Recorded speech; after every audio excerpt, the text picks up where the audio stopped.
वनमंत्री साहेब, आज दिनांक 2 डिसेंबर 2025 रोजी मी निळवंडे मार्गे कवठे गावाकडे जात असताना रामवाडी या शिवारामध्ये डोंगरावरती एक JCB उत्खनन करताना दिसला। त्या ठिकाणी मी आल्यावरती पाहिलं तर या ठिकाणी अशा पद्धतीने पाणी अडवण्यासाठी चर खोदले जातात आणि सदर काम करताना बेलगामपणे वृक्षांची तोड केली जात आहे। जसं तुम्ही या व्हिडिओमध्ये पाहू शकता, या ठिकाणी वृक्षाची फांदी मोडलेली, मागच्या पण झाडांच्या फांद्या मोडलेल्या आहेत। पुढे या ठिकाणी जे झाडं आहेत, जुनी झाडं आहेत, त्यांच्या मुळ्या पण उघड्या पडलेल्या आहेत। तुम्ही बाजूलाच बघू शकता, भरपूर झाडं JCBच्या सहाय्याने तोडण्यात आलेले आहेत। संबंधित JCB चालक यांना कामाची वर्क ऑर्डर विचारल्यावरती त्यांनी कोणतीही वर्क ऑर्डर नाही, तुला काय करायचं काय कर, अशा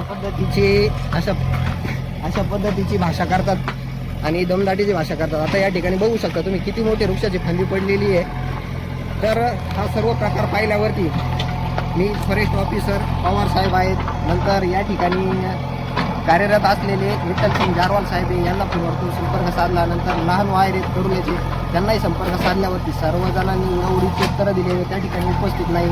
बिबट्यासाठी पिंजरा लावण्यासाठी आलो। नंतर RFO केदार साहेब यांनाही संपर्क केला, तरी त्यांनी पण माझ्याकडे वर्क ऑर्डर नाही, काही नाही, ऑफिसला मी सध्या उपलब्ध नाही आहे, त्याच्या वर्क ऑर्डर बऱ्याचदा नसतात, पण बिन कामाचा उत्तरे देऊन कोणतीही कार्यवाही केलेली नाही। आता मी या ठिकाणी जवळपास 2 तास झाले, 2 तासापासून JCB इथे उत्खनन करतो आहे आणि सदर उत्खनन करते ठिकाणी किंवा सर खोदते ठिकाणी कोणताही वन अधिकारी इथे उपस्थित नाही, तरी पण या सर्व गैरप्रकारावर योग्य ठिकाणी कारवाई केली नाही, असं मी मान्य करतो।